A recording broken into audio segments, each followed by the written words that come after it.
Anyway, guys, I just want to get up and have a chance to address everybody who can. First of all, I'm very appreciative that each and every one of y'all had a chance to come out.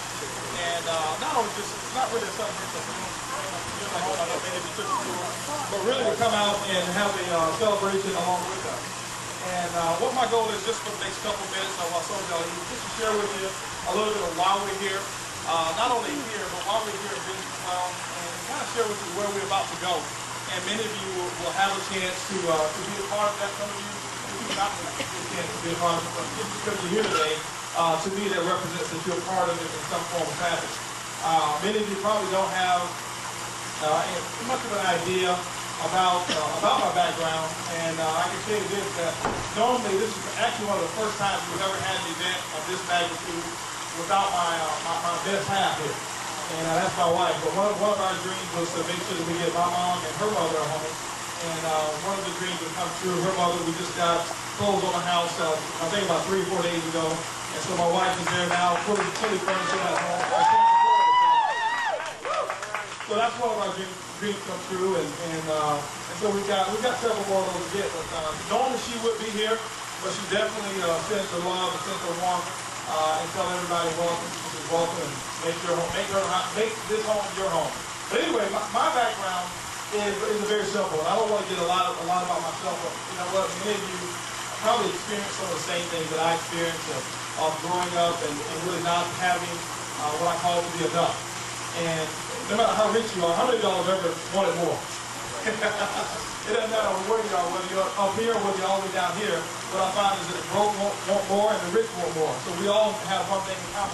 Always wanted more. And but I was the first in my family to go to college, and because my mom told me that was going to be the key to becoming successful. So I went to school and got my education, and I realized that college wasn't necessarily going to give me the lifestyle that I wanted. And I found out that it really was a means to an end. It allowed me to meet a lot of people and to learn some people skills and social skills. But in terms of making money, that was not really the right vision. But shortly afterwards, my wife and I actually got involved in business for ourselves because we figured that if we started our own business, that we would be able to determine our own income. And we were wrong. How many of you have ever started a business and found out that you don't determine your income? You know, I know sometimes when I was working my business, in the traditional sense, we were making sometimes minimum wage. And if you look at the number of hours that we were putting in and how much money we were able to take home. But lo and behold, what happened was we got introduced to some friends of ours, and this was after our business went for what I call a downturn. This was about 8 years ago that things were a whole lot different for us. We were about $250,000 in debt. We were just 45 days away from foreclosure. We just had our home, our car repossessed. And I tell people back then we had 2 cars. I had a Lexus and I had a Hoopty. And guess which one they repossessed? The Lexus. And they left me with my success mobile. It was a 1993 Eagle Town. It was 2-tone, green and rough, real rough. All right.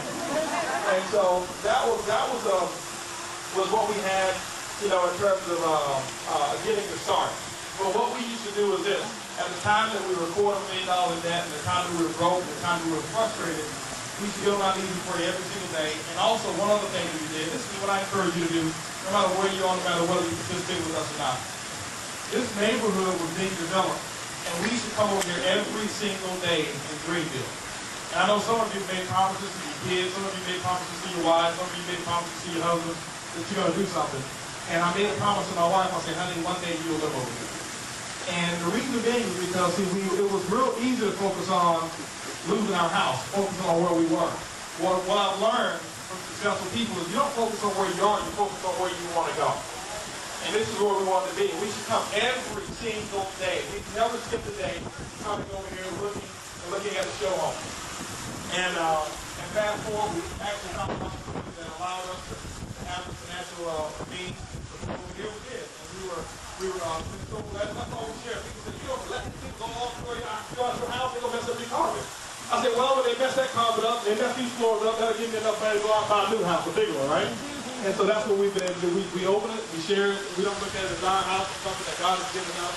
And we just share it with everybody else as well.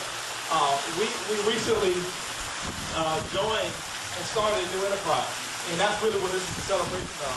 We've actually completed a little over 120 days of a business that we actually started back in December the 1st in the travel industry, a company called YTV. And I'm not going to go into a presentation about YTV, but just to give you a little synopsis of what we're doing and most importantly, where we're about to go. Our company is a travel company that is actually has a goal to be one of the largest travel companies in the world. This company is doubling, it's almost tripling now almost every single year. And when we saw an opportunity to get involved at what we consider to be the ground floor, we said that we would be absolutely ignorant to pass on an opportunity with such magnitude. And so we actually got started December the 1st, and because of some of the team members that I'll introduce in a moment, we've been able to collectively come together, and we've almost broken every single record that's actually existed in this company the 5 years before we came. Just to give you an example, YTV actually builds a travel business through individual travel stores. That means people can get involved and have their own travel website, and everybody who goes to your website, YTV will pay you a commission of 60% of the commission that they receive. And so all of the travel that we go to Expedia, Travelocity, and book those things, now you can book it on your own website and you get paid for it. How many of y'all like to get paid to go on vacation? So we call them paycations, all right? And so that's what we've actually done. And so this company actually has been growing so fast. They've got some new technology that they're introducing, but it's a very simple concept. It's something that everybody already does, because everybody here either travels or you love to travel, and you know people who travel, or know people who don't travel. And that's what YTV is all about, turning fun into forward. We came to the company, and in 4 months, we put in over about 2,000, actually over 2,000 people, individuals that we've been able to set them up in their own travel business. Now, you say, well, 2,000, that's relative in terms of what the number is. Let me give you an example.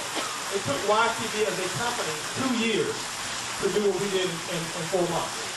And so we've got some goals right now that by August of this year, we're going to represent about 20% of YTV's international revenue. By 2010, in August, we're going to be 50% of every dollar that comes through YTV. 50% of all the revenue. Now, what does that mean? I know some of you say, well, what does that mean for me? Okay? It don't mean anything for you if you're not involved. But I can tell you this, YTV is positioned to be about a $500 million company in terms of just net revenue, and we're going to be $250 million of it. That means that we will override $250 million.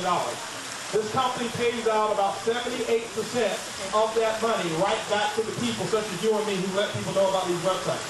And so what I'm excited about, what this is a celebration of, is the first 4 months, but it's also a celebration of what's about to happen.